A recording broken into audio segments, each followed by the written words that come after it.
I get asked this question a lot. It's a real story of an underdog player really coming from behind and becoming a market leader. As a team, we are extremely proud of this. We were clearly not the first entrant in the market. Our competition came in just post liberalization of the economy in India, early 90s. And they were almost in the country for 1.5 decades after which we entered the market. So we clearly did not have the first mover advantage. And at that point, it seemed like a late entrance disadvantage when we started up in 2006 in India. And over a period of time, there were a lot of firsts that we created in our journey. We were the first brand in our industry to actually, break even in India operations in 3 years of being in the country. Then slowly and steadily, we grew market share. We grew market share. We did not buy market share. Like, we did not over invest on customer acquisition or, or reduced margins. We did not really buy market share, I would say. And yet by 2014, 2015, we turned the market leader, the number one brand in India. And ever since, we have stayed there. And over a period of time, the gap between us and the second brand has only grown.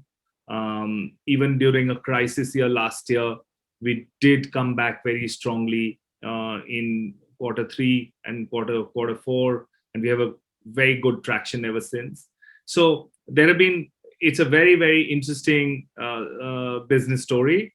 I would account this to a lot of factors. I think we did not do the business like others did. We did not come and follow and say, okay, this brand has been in the country, this is how they are doing it, and that's why we should do it. So we actually looked at our business in our own way, and what is the best way to approach the market. So we were the first brand to actually do retail in India directly when foreign direct investment started. So that also helped us being very consumer centric, because we would directly engage with our consumers. We would have a direct engagement and direct interaction, and that really helped us in also upping the customer service game and provide the customer with the experience which probably the customer was not used to getting. So we really upped the customer experience.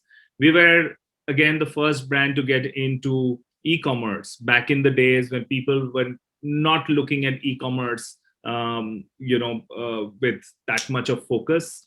So we got into e-commerce, and that really helped us even in the year of crisis, because when stores are closed, e-commerce was the only channel that was the option for customers, and that has helped us over a period of time.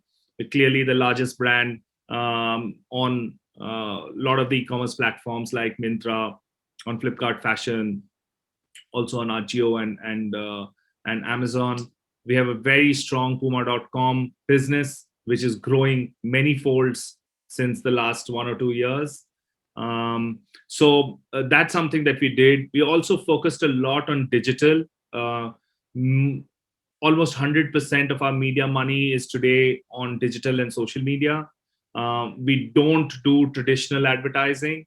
What we call is unconventional marketing, as well as using new age marketing tools is something that's the way we outreach our customers, our consumers.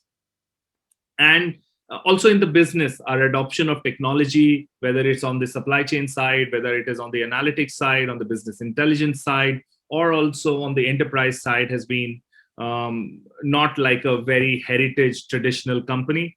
So we are extremely proud to have a brand which has so much of heritage, so much of legacy, but we run it in a very, I would say, in a very new age way, and also locally relevant for India. So we did not come to India saying that we are a global brand and this is the way in which we will engage with our consumers. We did a lot of local collaborations, a lot of localized content and campaign that we've done. We've signed, you know, Virat Kohli, KL Rahul. Today we have Sunil Chetri, Mary Kom, Kareena Kapoor. So we've had a lot of Indian personalities who we have engaged with. Uh, did local India specific marketing campaigns. So the list is on and on, but the heart of all of this, the core of all of this, I would say, is the people. Our approach to our team, the way we created the team, has also been very distinct. I think the team has stayed for a while, the leadership team, and we've been able to create a great place to work. I would say, because that's at the end of it, what you do in the business is actually a function of the kind of team you have, and that's a realization we have had over time. And we've been able to create, I would say, the best team in our industry.